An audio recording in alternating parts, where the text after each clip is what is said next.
Good evening and welcome to Kini News. Senior Minister Ismail Sabri Yaakob has announced that several private and public sector employees in areas currently placed under the movement control order have been directed to work from home.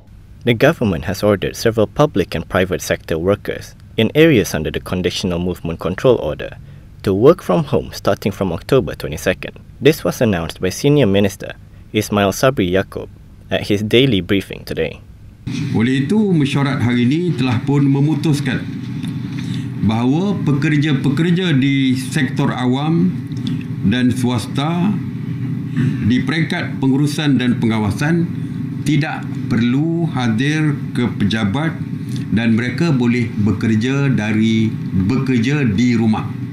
He said, this was done to keep COVID-19 cases in check by reducing the number of people working in offices and factories. Difahamkan 800,000 pekerja sektor industri dari wilayah Persekutuan Kuala Lumpur, Putrajaya, Labuan, Selangor dan Sabah akan terlibat dengan keputusan yang kita buat hari ini, 800,000. Manakala yang melibatkan penjawat awam di kawasan tersebut adalah seramai hampir lebih kurang 200,000, bermakna 1 juta. Jadi kita boleh kurangkan pergerakan 1 juta pekerja. Dan ini saya kira boleh membantu untuk mengurangkan jangkitan COVID-19 ini. Meanwhile, employees living in red zone areas who need to go to the office will need to take a swab test. Ismail said the Social Security Organization will cover the cost of the swab test for contributors. A list of sectors affected will be issued by the International Trade and Industry Ministry. The order will begin on October 22nd and will be enforced until the conditional MCO ends. UMNO and PAS have agreed to officially register Muafakat Nasional with the Registrar of Societies.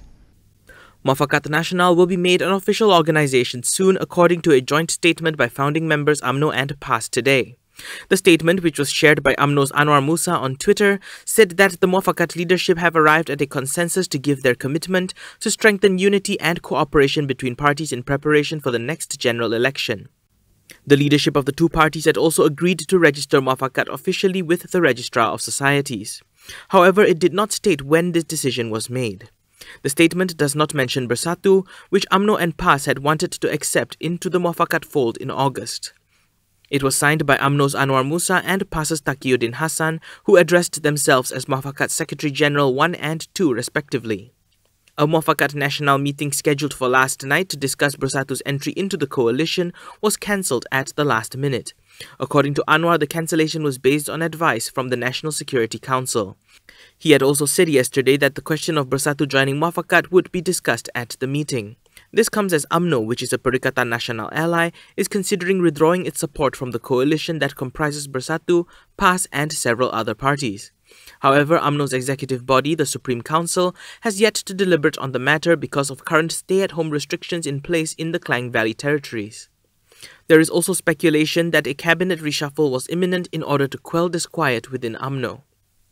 DAP wants Prime Minister Muhyiddin Yassin to focus on improving the government's response to the third wave of COVID-19 infections.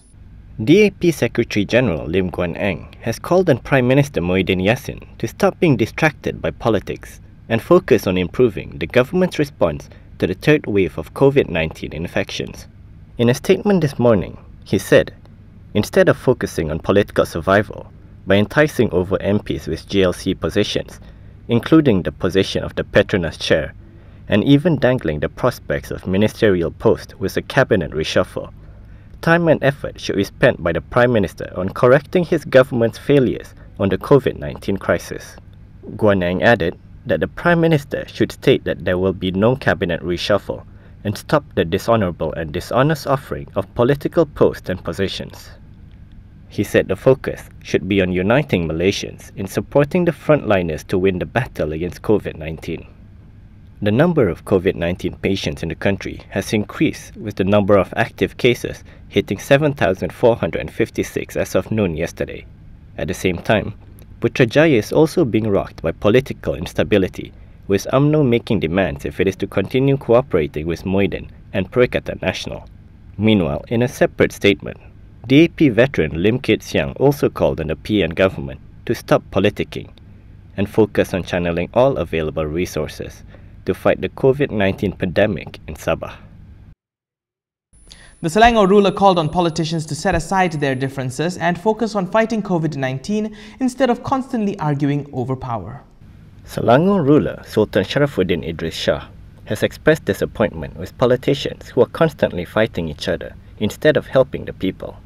A statement by the Selangor Palace, which was signed by Sultan Sharafuddin, said that the people are getting sick and tired with politicians who are constantly fighting and arguing in their squabble for power to rule the country. And His Majesty is disappointed because most politicians appear to not be concerned with the problems and hardships faced by the people who were impacted by the COVID-19 pandemic, as well as their severely affected economic position. The Selangor ruler called on politicians to set aside their party positions to fight COVID-19 together and also combine their efforts to rebuild the economy. He said that the politicians should be responsible for ensuring that the rakyat's suffering remains their priority while exercising their responsibilities and duties.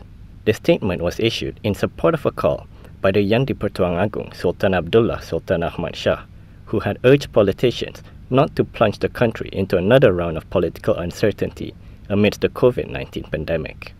It came following political uncertainty, with PKR President Anwar Ibrahim claiming to have sufficient support to form a government, and UMNO holding Prime Minister Muhyiddin Yassin to hostage by making demands to ensure further cooperation.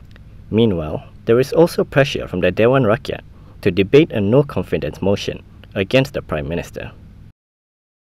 COVID-19 cases in the Klang Valley territories of Selangor, Kuala Lumpur and Putrajaya have risen compared to yesterday.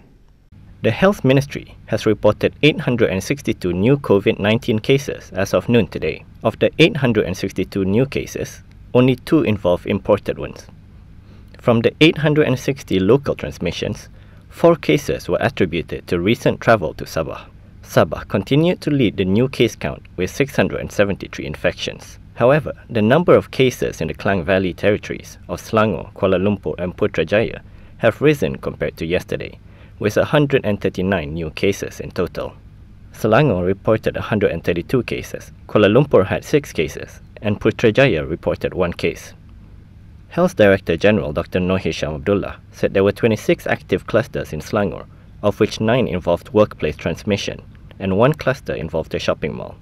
Out of the 26 clusters, 18 active clusters were caused by local transmissions not related to recent travel to Sabah.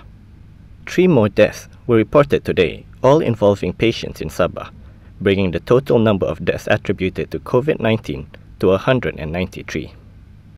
Coming up next, we take a look at how some countries in Europe are responding to the surge in COVID-19 cases across the continent. We'll be right back.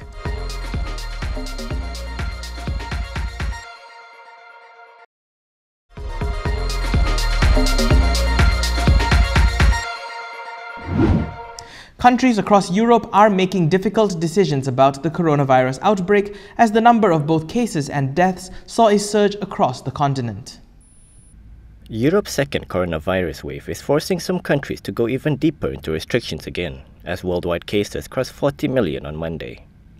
About 6 million people in the UK face tougher lockdowns in the coming days. Wales is set to go into what it calls a firebreak lockdown from Friday until early November, where all but essential workers must stay home and non-essential businesses must close. A lockdown could also hit Manchester within days, although the city is still fighting the national government over the economic impact. Ireland, meanwhile, plans to bring in decisive nationwide COVID-19 restrictions on Monday, but will stop short of reintroducing a full lockdown. In Belgium, all bars and restaurants are set to close for 4 weeks as hospitals edge towards a bed shortage. And in Italy, Prime Minister Giuseppe Conte has given mayors the power to shut public squares from 9 p.m. to halt gatherings, as he unveiled a further package of measures over the weekend to try and halt a sharp rise in cases.